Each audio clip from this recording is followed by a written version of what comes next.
तो हाँ चलो देखो ज्यामिति देख लो, ठीक है, एक नंबर पक्को कर ले।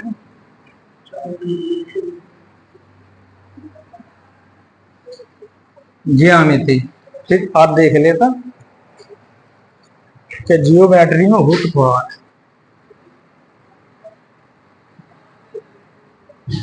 ठीक है। देखो अगर ज्यामिति की बात करें तो ज्यामिति हमें पढ़ना को दो चीजें सबसे जरूरी है। एक तो हमें रेखा और कोण, ठीक है, और त्रिभुज, ठीक है, और त्रिभुज। अगर जहां भी हम बात करें कि ज्यामिति में जो हमें पढ़ने हैं, ये हमें रेखा और कोण के बारे में जानना चाहिए और त्रिभुज के बारे में जानकारी होना चाहिए, ठीक है। तो सबसे पहले अगर हम देखें कि रेखा और कोण, ठीक, जहां से शुरुआत कर रहे हैं, जहां में हम देखते हैं सबसे पहले रेखा, ठीक है। अब रेखा बनी कहां से, ये सब चीज देखेंगे एक एक करेगा। जैसे सबसे पहले देखें बिंदु चाहिए हमें, ठीक है। अब कहिए कि बिंदु क्या होता है, कोई अगर पूछे कि बिंदु क्या होता है, बिंदु के बारे में बताओ, तो कैसे बताओगे? हम रखे तो हल दे दें कि जी हमारा बिंदु है, ये सब कहाँ है हमारे, ये सब बिंदु है, सही है, यही तो है। तो बिंदु के लिए कह देते हैं जिसकी लंबाई, चौड़ाई और मोटाई को मापा ना जा सके, वो सब हमारे क्या कहलाएंगे, बिंदु कहलाएंगे। बताओ बिंदु की ना कोई मोटाई है, ना चौड़ाई है, ना लंबाई है, सही है। सीधो अगर छोटी पेन से रख दी तो भाव एक बिंदु है, ना बड़ो बनाए तो जाओ एक बिंदु है, ठीक है। तो हम ये कह देते हैं कि जैसे कि लंबाई, चौड़ाई और मोटाई को ना मापा जा सके, या सीधी कहते जैसे कि लंबाई चौड़ाई को ना मापा जा सके, जैसे कि लंबाई चौड़ाई को ना मापा जा सके, वे भाई क्या कहलाते हैं, बिंदु कहलाते हैं। अब यहीं से बात चलेगी। अब बात करें रेखा की। रेखा कौन सी होती है, एक नाम आता तो फिर रेखा के बाद किरण का हूं, फिर नाम आएगा रेखा खंड, ठीक है। तीनों जो एक रेखा के ही भाग हैं, थोड़ो थोड़ो अंतर है। जैसे रेखा की बात करी जाए तो रेखा का मतलब है जिसका शुरुआती बिंदु और अंत बिंदु, ये कह दें कि जिसका शुरुआती बिंदु और कौन सा बिंदु, अंत बिंदु ना हो, वह कौन सी चीज कहलाएगी, हमारी रेखा कहलाएगी। जैसे मान लो ये है कोई एक ए भी कोई रेखा है। अब ये जो कहता है चाहे तो इधर बढ़ाए लो चाहे इधर बढ़ाए लो, सही है ना, जागो मतलब कहा है, ठीक, जहां हम ए की तरफ भी बढ़ा सके और बी की तरफ भी बढ़ा सके। तो रेखा का कोई अंत बिंदु नहीं होता है, सही है, ना प्रारंभ बिंदु ना अंत बिंदु। अब बात करें किरण का, कि किरण क्या होता है, किरण। तो किरण की बात करें तो एक तीर देखो, वो धनुष को, ये तीर ही तो है, सही है, तीर देखो तो बिल्कुल तीर मान लो कि जिसका एक बिंदु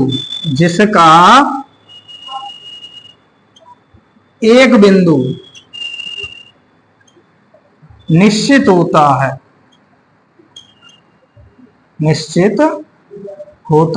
क्या कहलाते हैं, हमारी किरण कहलाती है। जैसे मान लो हमने कोई रेखा का ना एक साइड बढ़ा सकते हैं और दूसरी साइड नहीं बढ़ा सकते हैं, कि जे बिंदु निश्चित होगा कि ए बिंदु से कोई हमने एक किरण खींच दी तो जागा मतलब क्या है कि इसके हम बी बिंदु को आगे बढ़ा सकते हैं, सही है। एक बिंदु निश्चित है लेकिन एक बिंदु निश्चित नहीं है, वह हमारी कहलाते का किरण कहलाते हैं, ठीक है, क्या कहलाएगी, किरण। अब बात करें रेखा खंड। देखो जाम का मतलब खंड, और खंड को मतलब क्या होता है, बांटना। जब कोई चीज को हम बांट दें भाई हमारो क्या कहलाए, खंड कहलाए। अब वो खंड कितनों हो सके, तो अब किसमें से बांट के लाएंगे, तो रेखा में से, तभी तो रेखा खंड बने। वो रेखा होती कौन सी है हमारी, मान लो ये रेखा है, चाहे हम ए की तरफ बढ़ाए चाहे बी की तरफ बनाए, तो हम क्या कह सकते हैं, जिस रेखा के दोनों बिंदु निश्चित होते हैं, जिस रेखा के दोनों बिंदु निश्चित होते हैं, तो जहां कह सकते हैं दोनों बिंदु कैसे हों, निश्चित हों, कैसे हों, निश्चित हों, वह हमारा कहलाता है रेखाखंड। तो ये है हमारी रेखा, ये है हमारी किरण, और ये है हमारी, ये है हमारा रेखा खंड। ठीक है, इतनी बात आई समझ में जाओ, कोई दिक्कत ना है। जहां से प्रश्न बने हुए हैं कि रेखा किरण और रेखा खंड में क्या अंतर है, कथन बनाई गए, वह कथन में फिर पूछी गई कि निम्न में बताओ कौन सा सत्य होगा कौन सा असत्य होगा।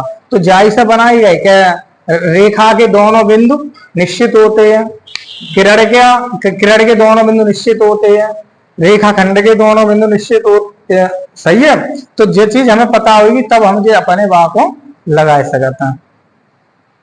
ठीक, लिखना है, लिख लो, थोड़ा थोड़ा लिखो, फोटो खींच लो, फोटो। हाँ,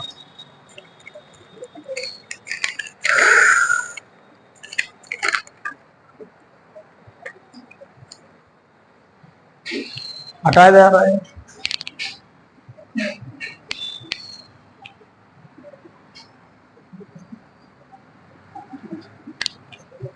अब देखो, कोई हमारे पास मान लो जिस प्रकार की आकृति है, ठीक है, जहां कहा है कि लंबाई है हमारे पास, चौड़ाई है, लेकिन का ना है, मोटाई ना है, का ना है, मोटाई ना है, तो ये आकृति हमारी कहलाती है, ये कहलाती है दो आयामी। कौन सी, दो आयामी, या हम कह लें 2D, 2 डायमेंशियल, 2D। एक आकृति का नाम सुनो जो 2D, एक को नाम सुनो जो 3D। सही है, तो जो 2D आकृति होती है वो हमारी कहलाती दो आयामी आकृतियां। उनमें कहा होता है, तो उनमें एक लंबाई होगी और एक चौड़ाई। जितनी लंबाई चौड़ाई की आकृति होती हैं वे सब हमारी कौन सी होती हैं, 2D आकृति होती हैं। ठीक है, फिर अगला नंबर आता है फिर लंबवत रेखा। कौन सी, लंबवत रेखा। अब लंबवत रेखाएं कौन सी होती हैं, तो नाम से पता चल रहा हो, जो दो रेखाएं, जो दो रेखाएं एक दूसरे को प्रतिच्छेद करें, लेकिन कैसी हो, लंबवत हो, एक दूसरे के लंब, यानी कि कितने अंश का कोण बना है, 90 अंश का कोण बना है। ये हमारी कहलाती है कौन सी, लंबवत रेखाएं। ठीक है, ये हमारी हैं लंबवत रेखा। ठीक है, एक दूसरे के कैसे हैं, लंबवत हैं, दो रेखाएं एक दूसरे को 90 अंश के कोण पर प्रतिच्छेद करें, वे हमारी रेखा कहलाएंगी लंबवत रेखा। ऐसे ही अगली आती है समांतर रेखा। समांतर रेखाएं कौन सी होती हैं, हाँ, अगर हम समांतर रेखा मान लो बनाए, एक रेखा ये है और ठीक जाके नीचे एक रेखा और बना, ये हमारी रेखा कहलाएंगी समांतर रेखा।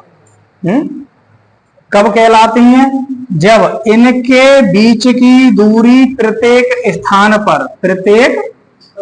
पर कैसी हो, बराबर हो। यानी कि दो रेखाओं के बीच की दूरी कैसी हो, बराबर हो,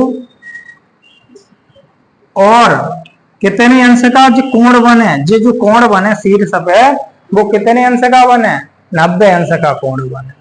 ठीक है, तो इतनी बात समझ में आना चाहिए कि वह प्रत्येक रेखा, दो रेखाएं समांतर रेखाएं होंगी जिनके बीच की दूरी कैसी होती है, प्रत्येक स्थान पर बराबर होती है, और कोण कैसे हैं, कोण कितना हो, 90 अंश कोण हो। ऐसा ना कि जे हमने ऐसी खींची दी, जे ऐसी खींची दी और तो बराबर हुई है।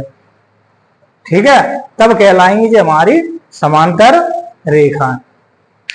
तो लंबवत रेखा और समांतर रेखा। फिर आएगी हमारी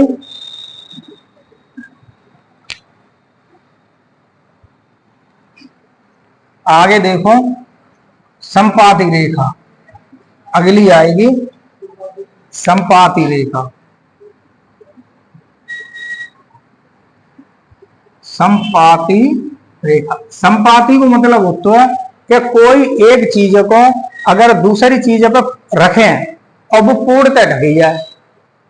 कोई एक आकृति है, जैसा मान लो जे मार्कर है और जाके ऊपर एक और मार्कर को रखें और वो मार्कर जब पूर्णतः ढकेल है, पूर्णतः ढकेल है, तो वो आकृति हमारी कौन सी कहलाएगी? संपाती कहलाएगी। अब यहाँ बात काय की कर रहे हैं? रेखा की। तो रेखा को मतलब कहा है कि एक हमने खींची रेखा, ठीक है, और जाएगी ऊपर से एक और खींच दी, तो ये दोनों एक दूसरे को क्या कर रही हैं?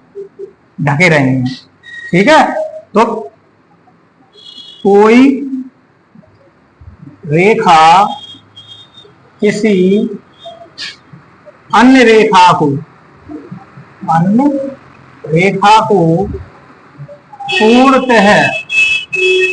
पूर्णतः ढक देती है, तब वे रेखा कैसी कहलाती हैं? हमारी संपाती रेखाएं कहलाती हैं।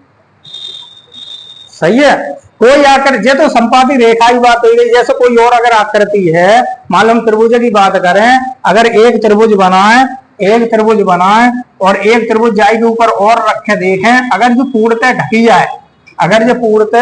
ढकी जाए, तो आकृति हमारी कौन सी कहलाएगी? संपाती कहलाएगी। यहां तो रेखा की बात हो गई। सही है। तो संपाती को मतलब इतना हो गया। तो फिर बात आएगी संगामी। फिर संगामी, संपाती के बाद संगामी। जो लिखा जाता है थोड़ो संगामी रेखा। तो संपाती और संगामी में थोड़ा अंतर होता है। संगामी को मतलब यह कि तीन या तीन से अधिक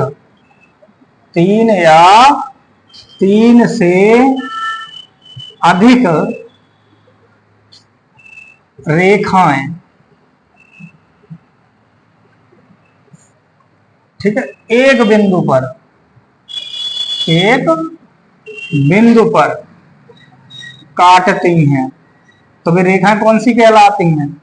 संपाती रेखाएं कहलाती हैं। एक बिंदु को मतलब जैसे बिंदु जे है, जब मान लो जे रेखा खींची है, तो जे रेखा काट दे, जितनी चाहे उतनी काट दे, लेकिन काटना कौन से बिंदु पे चाहिए? एक बिंदु पे। कहीं पर काटे तो कोई जरूरी ना है, जैसा मान लो जे काटे थे, जो सब कौन से एक बिंदु पे ही तो काटेंगे ये। तो एक बिंदु पे कितनी होना चाहिए? कम से कम तीन या तीन से अधिक। सही है। दो रेखा के लिए क्या बात है भाई? संपाती को मतलब क्या हो जाए? पूर्णतः ढकेला। तो पूर्णतः ढकेंगे तो केवल दो रेखा ही चाहिए हमें। कोई आकृति सही अगर हमें पूरी की पूरी ढकाने हैं, बंद करने हैं, तो बाप हमें दो चीजों की आवश्यकता होगी। सही है। तो जो होगी संगामी, संपाती, और फिर आपको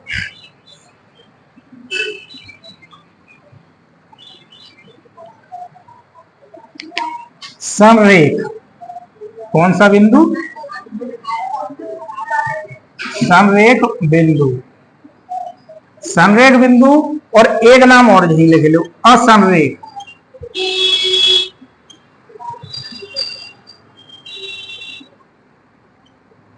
दो नाम आएंगे, या संरेख बिंदु पूछे जाए या असंरेख बिंदु पूछे जाए। अच्छा, संरेख को अगर संधि विच्छेद करोगे तो क्या आयु?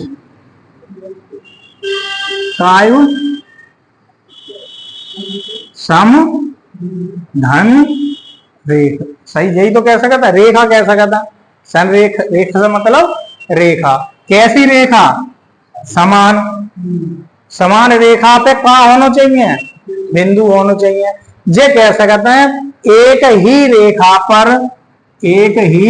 रेखा पर उपस्थित बिंदु या स्थित बिंदु कौन से बिंदु कहलाते हैं? हमारे संरेख बिंदु कहलाते हैं। तो ये सब बिंदु हमारे कौन से? मान लो A B C D E F, ये बिंदु कौन से हमारे? संरेख बिंदु हैं। कौन से बिंदु हैं? संरेख बिंदु हैं। तो इनके लिए बात याद रखने हैं कि एक ही रेखा पर स्थित सभी सभी बिंदु कौन से कहलाते हैं? संरेख बिंदु कहलाते हैं। असंरेख रेखा के अलावा जितने बिंदु हैं, रेखा पर स्थित के अतिरिक्त सभी बिंदु कौन से बिंदु कहलाएंगे? असंरेख बिंदु कहलाते हैं। असंरेख बिंदु कहलाते हैं। जैसे मान लो हमने कोई रेखा खींची, इस पे जो बिंदु बनाए गए ए बी सी और कुछ बिंदु ऐसे बनाए गए एक्स वाई जेड, तो जे बिंदु कौन से हमारे संरेख हो गए, क्यों एक रेखा पर स्थित है। और जे बिंदु हमारे कौन से हो गए? असंरेख बिंदु हो गए। कौन से बिंदु?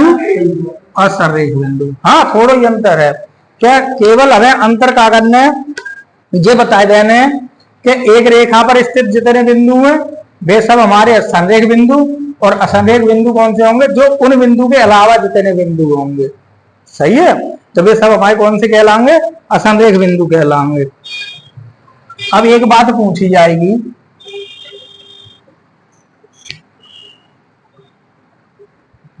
कि एक कोई रेखा है, उस रेखा पर अधिकतम कितने बिंदु हो सकते हैं? मान लो पहला पॉइंट, क्या एक कोई रेखा है, इस रेखा पर अधिक से अधिक कितने बिंदु बन सकते हैं? प्रश्न आपको जो सबसे ज्यादा क्या रेखा पर बिंदु होते हैं?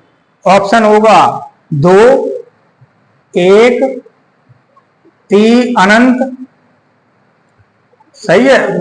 हाँ?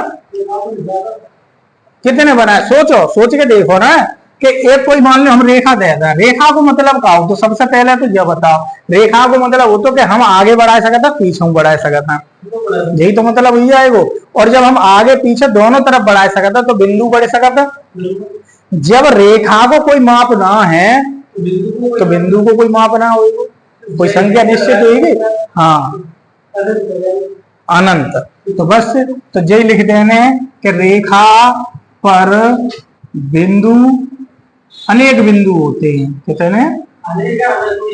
हाँ, अनेक बिंदु होते हैं। हाँ, जब ऑप्शन आएगा तो वहां में अनंत आएगा। पूछे हो कि एक रेखा पर बिंदुओं की संख्या होगी तो कितनी होगी?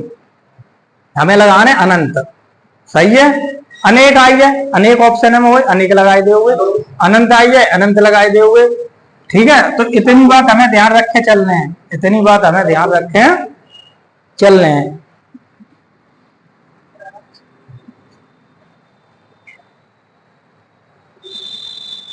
ठीक है, तो बिंदु के बाद हमने रेखा के बारे में, रेखा, किरण, रेखाखंड, फिर लंबवत रेखा, फिर समांतर रेखा, फिर संपाती रेखा, फिर सद्गामी रेखाएं, और फिर हमने ये देखो कि रेखा पर अनेक बिंदु होते हैं। 2D आकृति के बारे में जानो कि 2D आकृति कौन सी होती है, तो जिनमें केवल लंबाई और चौड़ाई होती है वे सभी आकृति 2D कहलाती हैं। ठीक है, तो इतनी बात समझ में आई गई, यहां तक कोई दिक्कत नहीं आई। ठीक, अब बात आएगी कोण की। अब बात आएगी कोण की। तो कोण के अगर हम बात करें, कोण के अगर हम बात करें तो कोण को मतलब क्या है कि किसी एक बिंदु पर घूमी जाए और एक खंड की माप देखना चाहे तो वो खंड काय के अंतर्गत आए? वो कोण के। जैसे मान लो कहिए जो बिंदु है और जाके सापेक्ष हम ऐसे घूमे गए, मान लो वृत्त में घूमे गए, ठीक है, घूमे तो जो काय के अंतर्गत घूमे, हम एक कोण के अंतर्गत तो घूमे। ठीक है, ये हम क्या कहें, अब जाए में अगर खंड बांटना चाहे कि एक इधर खींची दी एक इधर खींची दी, तो जे घूमे तो ही है जब बिंदु के सापेक्ष हम जहां तक घूमे लाए, ये इतने की बात करते जहां तक घूमे लाए बिंदु एक ही है। तो एक बिंदु के सापेक्ष जहां हम घूम जाए भाई हम कोण कहलाता है। जहां अगर बात करें जो मान लो ओ है, जो ए है, जो बी है, तो जो बने हो कोण ए ओ बी, जो हम क्या कहलाए हो कोण कहलाएगी। ठीक है, अब हाँ, अब कोण की बात कर लो। पहला कोण न्यून कोण, न्यून माने का होता कम, कितने से कम, तो हमें याद रखे चल रहे समकोण को। समकोण, न्यून कोण के बाद लिख लो समकोण। समकोण देख लो सबसे पहले, समकोण कितने अंश का होता है ये तो बता ही दो ना। समकोण सीधी सीधी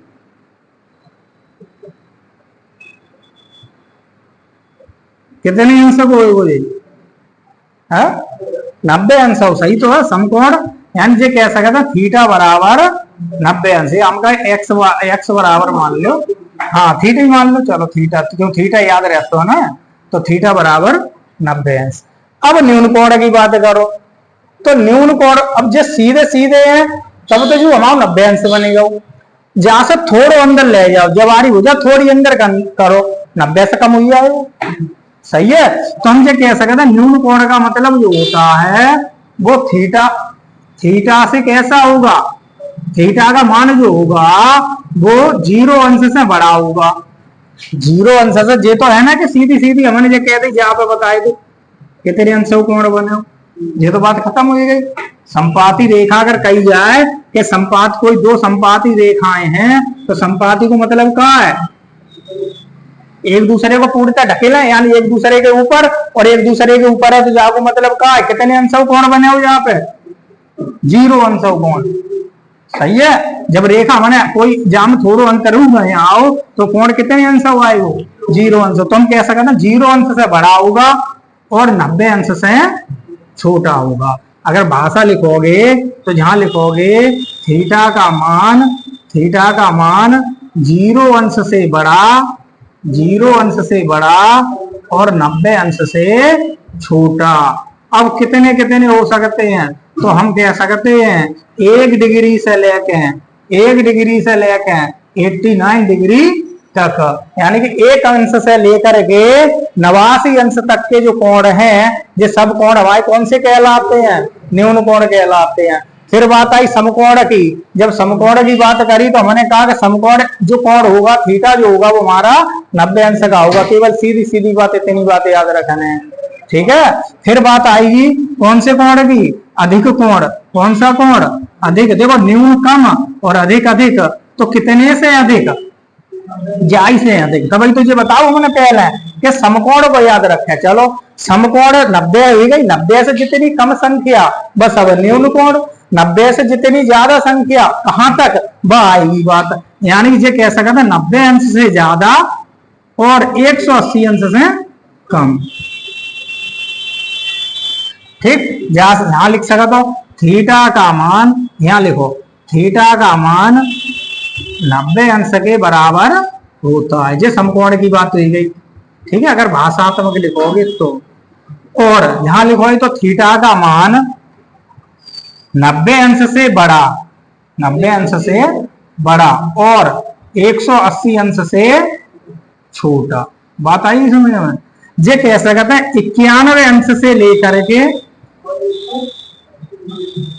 179 अंश तक, ये सब कोण कौन से कहलाएंगे हमारे, अधिक कोण कहलाएंगे। बस 90 से आगे निकल जाओ और 180 से कम रह जाओ तो वे हमारे कोण कहलाएंगे कौन से, अधिक कोण, ठीक है।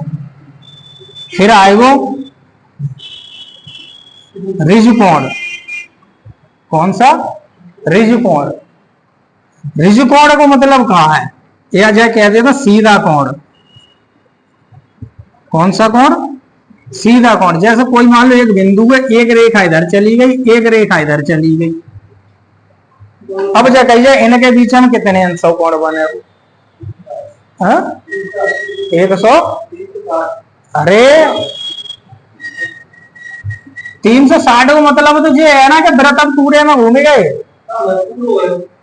हाँ, ये पूरी एक रेखा है, सीधा कोण है, तो सीधी रेखा पर बना कोण, सीधी रेखा पर, यानी दो रेखा हैं और वे एक दूसरे के सम्मुख है या सीधी हैं, तो 180 अंश, 180 अंश। जैसे हमने अधिक कोण बनाओ ना, जैसे समकोण बनाओ, जे समकोण बनेगा। अब मान लो हमें अधिक कोण बना, न्यून कोण बनाना है, तो न्यून कोण हमारा जे बनेगा। क्या हमने कहीं जे बात कह दी कि एक जे ए है, जे ओ है, जे बी है, तो जे कोण बना हमारा मान लो 40 अंश। सही है। अधिक कोण की जब बात करोगे तो मान लो एक रेखा जे खींची, एक जे खींची, तो जो ओ है, जो ए है, जो बी है। अब अधिक कोण, अब जो अधिक कोण ना, जो कौन सा है, जे वारो कोण न्यून कोण है। चाहे जब हम 90 अंश से घुमाए थे, चाहे हम 90 अंश से ज्यादा कर लें, मान लो 90 अंश सीधो बने तो चाहे थोड़ो उल्टो कर लो, जो कोण बनेगा कितना 120 अंश हो, तो जे हमारो कौन सा कहलाएगा, अधिक कोण कहलाओ। जे कह सकते 90 से आगे निकल जाओ, 180 से कम रह जाओ, वे सब कितने बनेंगे, अधिक कोण बनेंगे।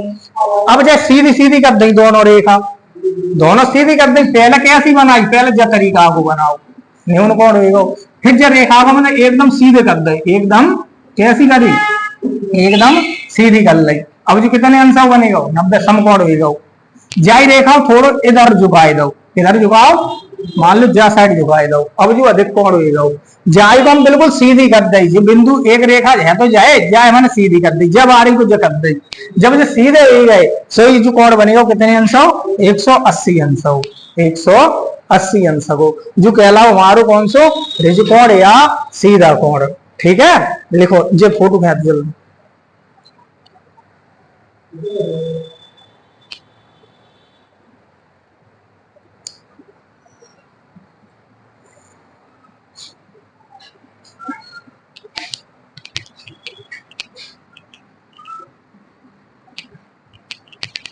फिर आगे देखते हैं इतने कोण पड़े, न्यून कोण, समकोण, अधिक कोण, ऋज कोण।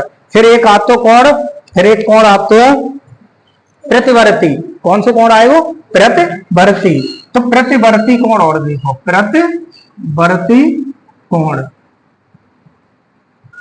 जा का मतलब कहाँ होता है, प्रतिवर्ती। तो प्रति को मतलब ऐसा मान लो कि इनवर्स, उल्टा। उल्टे को मतलब ऐसे मानो कि हमने कोई एक न्यून कोण बनाओ, एक कोई न्यून कोण बनाओ या कोई कोण बना लो, तो जे कोण होगा, जे मान लो थीटा होगा, तो जो जे कोण होगा, जे वालो, जे हमारो कौन सा कोण कहलाता, प्रतिवर्ती कोण कहलाता है। ठीक है। अब मान कैसे लिखोगे जागा, तो जागा मान लिखोगे 180 अंश से बड़ा होगा और 360 अंश से छोटा होगा। 180 अंश से बड़ा होगा तो लिख सकते हो थीटा का मान, थीटा का जहां थीटा है मान लो जे वाला, ठीक है, तो जे कह सकते हो जे थीटा, तो थीटा का मान 180 अंश से बड़ा और 360 अंश से छोटा। ठीक है, कौन सा कोण कहलाएगा माओ, प्रतिवर्ती कोण कहलाएगा। ठीक है। अगला एक कोण और होता है संपूर्ण कोण, एक ही तो रहेगा वो केवल संपूर्ण कोण। तो संपूर्ण कोण का मतलब जो पूरा हो अपने हमने, और पूरा तो एक ही कोण है 360। तो कह सकते हैं एक बिंदु के चारों ओर जब कोई वस्तु घूमी जाए तब वो हमारो कितने अंश का कोण बनता है, 360 अंश का। ठीक है, तो ये बात याद रखना है। तो जहां में वैल्यू संपूर्ण कोण में वैल्यू आएगी थीटा बराबर 360 अंश, 360 अंश। ये सब हमारे हो गए कौन से कोण के बारे में जान लो मैंने क्या। कोण कौन से होते हैं, तो हमने शुरू से पढ़ा न्यून कोण, अधिक कोण, समकोण, अधिक कोण, ऋज कोण, प्रतिवर्ती कोण और संपूर्ण कोण। एक दो और सीख लो, सोई फिर बंद कर देंगे। ठीक है, दो और देखो, बहुत सरल है। अगर ज्यामिति ने ढंग से पढ़ोगे तो बहुत सरल है, जहां में कुछ ज्यादा ना याद रखने है। दो या एक या दो प्रश्न तो मिलना ही मिलना उसको। सीट एटम है दो, जो मानो प्रश्न रखो रखा हुआ रेखा, रेखाखंड और किरण, वहीं से बनेगा भाषा तुम्हारी। और जहां जहां टॉपिक है वहां अब जब मान के चलो जाके सबसे ज्यादा प्रश्न बनाए जाते हैं। यूपी टेट देख लो, सी टेट देख लो, जहां टॉपिक है, जहां कोई टॉपिक है जाको हर जगह जब मान के चलो ज्यामिति से बहुत अच्छे प्रश्न बनाए जाए रहे हैं। और केवल कोण पे प्रश्न बनाए देते हैं, कि कोई आकृति दे दी वहां में कोण दे दे, जैसे कोण देखो अभ्याल आयु समझ में पड़े होगे जहां ज्यामिति देखी हुई कि एक होता है पूरक, पूरक कोण या कोटि पूरक कोण, जय एक ही बात है, ठीक है। पूरक कोण कह लो या कोटि पूरक कोण कह लो, ठीक है। जय कह देते हैं कॉम्प्लीमेंट्री, ठीक। अगर देखो तो एंगल जो इंग्लिश में आई है वो तो सी से कॉम्प्लीमेंट्री और एंगल, ठीक। तो सी जहां लिख सकते हैं पूरक कोणों का ऐसे लिखा था सी से, ठीक है। पूरक कोण को मतलब क्या होता है, तो पूरक कोण का मतलब ये होता है कि किन्हीं दो कोणों का योगफल, क्या कोई दो कोण हमारे ए और बी हैं, इनका योगफल यहां लिखो कोण ए प्लस कोण बी बराबर होना चाहिए कितना 90 अंश। हाँ, अब जैसे प्रश्न मान लो वहां ने कहा कि 50 अंश का कोटि पूरक या पूरक, बात एक ही है, कोटि पूरक कोण बताओ कितना होगा, बताओ 50 अंश का कोटि पूरक, तो हम कहते हैं दो कोणों का योगफल 90 अंश है, तो एक कोण को मतलब क्या है 90 माइनस दूसरा कोण। जहां से मान लो अगर हम कहें कि एक कोण ए की वैल्यू चाहिए तो 90 माइनस कोण बी, यही तो बात हो जाएगी। और सीधी बात इतनी मत याद रखो, जो कहा याद करोगे कोटि पूरक जहां या पूरक शब्द आई जाए, कोटि पूरक या पूरक शब्द आई जाए, समझ लो कि दो संख्या ऐसी हैं जिनको योग 90 होना चाहिए, दो कोण ऐसे होने चाहिए जिनका योग 90 अंश होना चाहिए। एक 50 है, दूसरा कितना होगा 40, उत्तर होगा ना, तो जाओ कोण कितना होगा 40 अंश। ऐसे ही अगर और देखें अगर कह दी जाए 65 अंश का, 65 अंश का पूरक कोण का मान कितना होगा 25 अंश। हम सीधी बात इतनी बात याद रखें, हम ना घटाए ना जोड़े, सीधी बात है कि एक कोण 65 है तो दोनों को 90 होना चाहिए। हाँ बस 90 में से घटाए तो डायरेक्ट उत्तर मिले, याद रखने पड़ेगी कि दो कोटि पूरक कोणों का योगफल 90 अंश के बराबर होता है। जाइए ठीक, एक और हो तो संपूरक कोण, जय कहता सप्लीमेंट,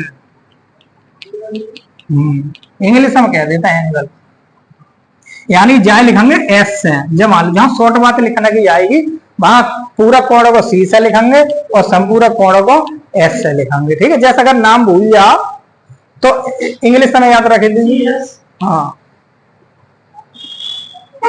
संपूरक कोण की जब बात करें तो ये कहता है कि दो कोणों का योगफल बराबर होगा 180 अंश की, बस बात खत्म हुई।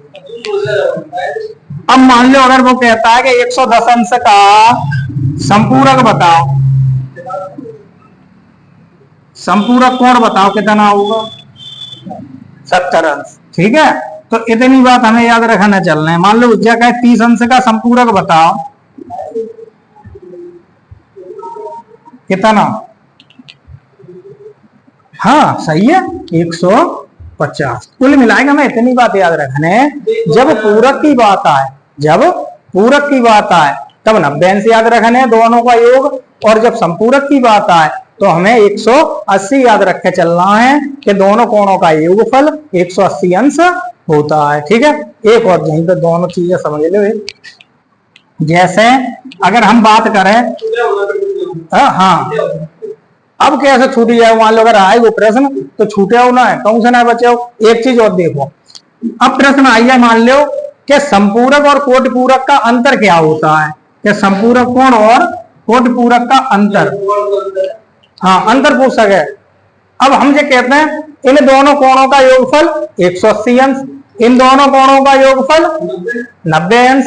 तो अगर संपूरक कोण की बात करें तो 180 माइनस थीटा कह सकता ना है, माइनस जय लिख सकता 90 माइनस थीटा, थीटा ही को तो है कि अगर हम क्या कहें कि थीटा कोण थीटा के लिए, कोण थीटा के लिए संपूरक और कोटि पूरक का अंतर बताओ कितना होगा। तो अंतर देखो 180 अंश माइनस थीटा माइनस 90 अंश और minus minus plus theta, minus theta plus theta. 180 में से 90 घटाए दो, कितनों बचो? 90 ही बचो। तो ये कह सकते हैं हाँ संपूरक कोण माइनस पूरक कोण हाँ का अंतर बराबर होगा 90 अंश की। बस ये लाइन और याद रखने, ठीक है। तो इतनी बात हमें याद रखना है। अभी बहुत कोण है यहाँ में, आसन्न कोण आए वो, शीर्षाभिमुख कोण आएंगे, ठीक है। तो एकांतर अंत्य कोण आएंगे, एकांतर कोण आएंगे, तो बहुत चीजें हैं। अब रेखा ही में अब छूटी गई एक रेखा, छूटी तिर्यक रेखा।